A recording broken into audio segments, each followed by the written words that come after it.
मंडळी, प्रसिद्ध मराठी अभिनेता सुबोध भावे आणि अभिनेत्री ऋतुजा बागवे यांची चंद्र आहे साक्षीला ही मालिका सध्या खूप चर्चेत आहेत. यात हे दोघेही मुख्य भूमिकेत आहेत. अभिनेता सुबोध भावे हा झी मराठीवरील तुला पाहते रे या मालिकेप्रमाणे चंद्र आहे साक्षीला या मालिकेतही नकारात्मक भूमिका साकारतोय. त्याचं या मालिकेतील नाव श्रीधर असं आहे, तर अभिनेत्री ऋतुजा बागवे हिचं या मालिकेत नाव स्वाती असं आहे. आता ही मालिका अत्यंत रंजक वळणावर पोहोचली. स्वाती ही श्रीधरच्या प्रेमात अकंठ बुडाली. तिला श्रीधरचा डाव लक्षात येत नाहीये. मालिकेच्या सेटवर तर श्रीधर आणि स्वातीचं लग्नही पार पडलंय. लवकरच हा एपिसोड प्रेक्षकांना दाखवण्यात येईल. मंडळी, अशाच प्रकारची नकारात्मक भूमिका अभिनेता सुबोध भावेने तुला पाहते रे या मालिकेतही साकारली होती.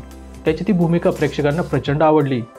पण चंद्र आहे साक्षीला या मालिकेला तुला पाहते रे या मालिके इतकी लोकप्रियता मिळाली नसली तरीही अभिनेता सुबोध भावेच्या अभिनयाचं खूप कौतुक होत आहे. तर मंडळी, चंद्र आहे साक्षीला या मालिकेतील अभिनेता सुबोध भावेचा अभिनय तुम्हाला कसा वाटला ते या व्हिडिओखाली कमेंट करून नक्की सांगा.